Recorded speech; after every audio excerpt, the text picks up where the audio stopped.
साथियों, आज फिर ब्लॉग स्पिरिट चैनल में आपका पुनः स्वागत है।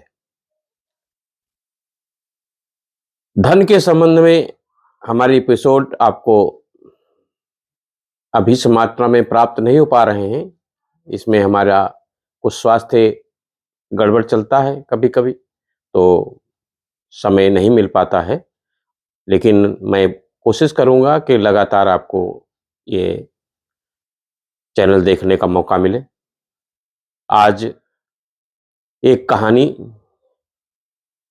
या कहो कि धन निकालने में जो परेशानी हुई थी, किसी के घर में मैंने 5 किलो लगभग चांदी निकाली थी, उसका किस तरह की कहानी है और कैसे हमको प्राप्त हुआ, ये आपको बताने की बात कर रहा हूँ। ये उस समय की बात है, 90 दशक की, सन 87 के लगभग की बात है। उस समय मैं उत्तराखंड में मेडिकल अफ़सर था और मैं छुट्टी में अपने घर आया हुआ था। उत्तराखंड में पहले से भी मैं बता चुका हूँ कि मैं इस लाइन में पहले से था और थोड़ा इस संबंध में लोगों का सहायता करना शुरू कर दिया था। ये तीसरी अवस्था थी जब मैंने 5 किलो चांदी निकाली थी, उस संबंध में बात करता हूँ। मैं अपनी बहन के पास गया, बहन हमारी बिलराया लखीमपुर खीरी में ब्याही थी। वो भी हमारी उम्र की है, 3 साल छोटी है मेरे से। उसके यहाँ मैं गया था और बगल के गाँव है लालापुरवा और किसान बिरादरी में भरत नाम के आदमी के घर में एक बेरी का पेड़ था। उसको किसी तरह से पता चला, लोगों ने बताया कि मैं ये काम करता हूँ। पहले भी 2-4 ओझा पंडितों ने ही बता रखा था कि तुम्हारे घर में पैसा है, क्यों नहीं निकालते हो? लेकिन निकालने से पहले ही उस उसके पूर्वज के द्वारा ये शर्तें रख दी जाती थी कि वो उसमें से किसी को ये हिम्मत नहीं पड़ती थी कि वो उसका धन निकाल सके। केवल मात्र 5 किलो चांदी पर ही ये स्थिति बिगड़ी हुई थी। मैं गया और मैंने उस संबंध में भरत से बात करी। भरत वर्मा के नाम के व्यक्ति ने बताया कि ये यहाँ पर हमारे एक बेरी का पेड़ था, उस बेरी के पेड़ पे हमारी ताई जी शकुंतला देवी पूजा करती थी और 80-90 बीघा जमीन थी उनके पास।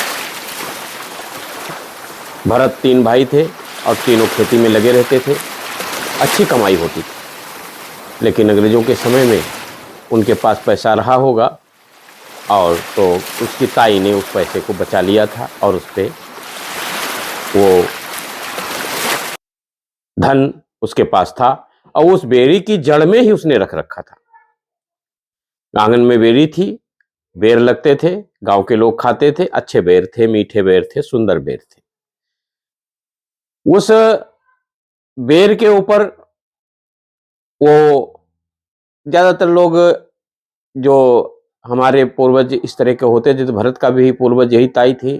वो ताई उनको सपने में कहती थी, देखो मैं बेर के नीचे रख रखा हूं धन, तुम निकालते नहीं हो। लेकिन उसकी ताई ने ये कह रखा था, निकालेगा वही जो सच्चा माँ का भक्त हो या जिसने कभी मांस ना खाया हो।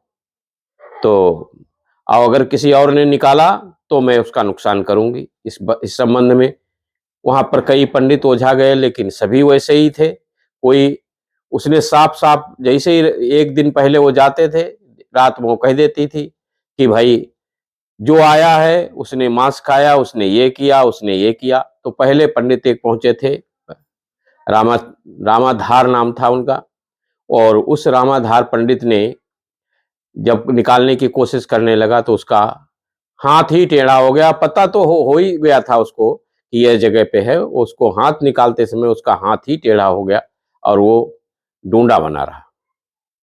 दूसरा एक किसान पर ओझा था, वो भी मरी उरी भगवती को सेवा कर रखी थी, वो भी गया।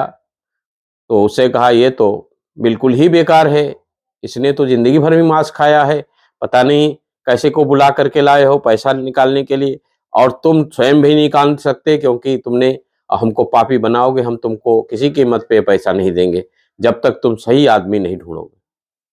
आखिर उस ओझा ने भी कोशिश करी, ओझा भी अच्छी तरह से बीमार पड़ गया और वो धन नहीं निकाल सका। निकालने के खोदने के तक पहुंच जाते थे, इसके बाद जैसे बर्तन में हाथ लगाते, मिट्टी के बर्तन में था वैसा, मिट्टी के बर्तन में हाथ जैसे लगाते तैसे वो कुछ ना कुछ हो जाता था, उन्हें कुछ भी नहीं कर पाते थे और स्वयं भी उसको पता था वो हाथ नहीं लगा सकता था। फिलहाल मैं भी गया, हमारी बहन के घर में मैंने कभी निकाला था, बहन ने से पता लग गया होगा लोगों को, तो भरत भी हमारे पास आया और उसने कहा कि डॉक्टर साहब हमारा अगर धन निकाल सकें तो निकाल दे, लेकिन शर्तें हैं कुछ। करने लगे, जिसने कभी मांस ना खाया हो, कभी कोई गलत काम ना किया हो, सादा सीधा सच्चा आदमी हो, निकाल सकता है और मेरे को मुक्त किया प्रयास करे। तो मैं गया।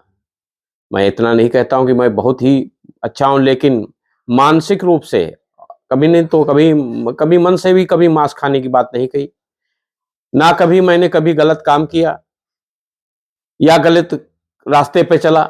सभी अच्छे कर्मों को ही से ओतप्रोत होकर जिंदगी काटी थी अभी तक मैंने। अतः उनकी ताई ने शाम रात में ही बता दिया ये निकाल सकते हैं और दे भी सकते हैं आपको, और इनके बारे में, और ये हमारे लिए विशेष कार्य करेंगे।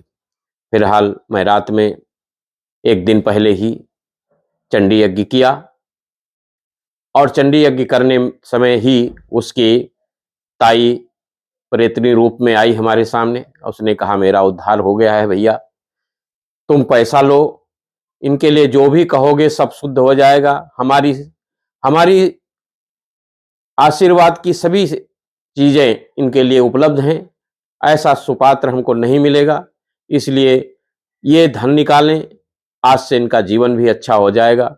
और मैंने धन वहां निकाला, उनको दे दिया। 20% लगभग हमको भी मिला। अभी 5 किलो चांदी थी, केवल जड़ों में थी, 1.5-2 फुट की दूरी पे ही थी जमीन में। घर में निकाला, उन्होंने उस समय बेचा और करीब 4 बीघे जमीन और खरीदी उसी समय उन्होंने, और वो ताई का धन उन्हें प्राप्त हो गया। आज जब भी मैं जाता हूँ, उस क्षेत्र में जाता हूँ, बहन के घर जाता हूँ, तो वहां भी जाता हूँ और लोग हमें बड़ी आदर सत्कार के साथ रखते हैं और ऐसा लगता है कि मैं उनके घर का ही सदस्य हूँ। इस तरह से प्यार मोहब्बत देते हैं। संसार में किसी को आर्थिक उन्नति की तरफ ले जाओ, उसकी किसी तरह से इस तरह की सेवा कर सको तो उसे बहुत मान सम्मान प्राप्त होता है। ये छोटी सी कहानी जिसमें हमने भरत के घर में धन निकाला और आज आपके सामने उस कथा को बताया। अगर ये चैनल ब्लॉग स्पिरिट चैनल आपको पसंद आ रहा है तो आप शेयर, लाइक और सब्सक्राइब करते रहें, महान कृपा होगी।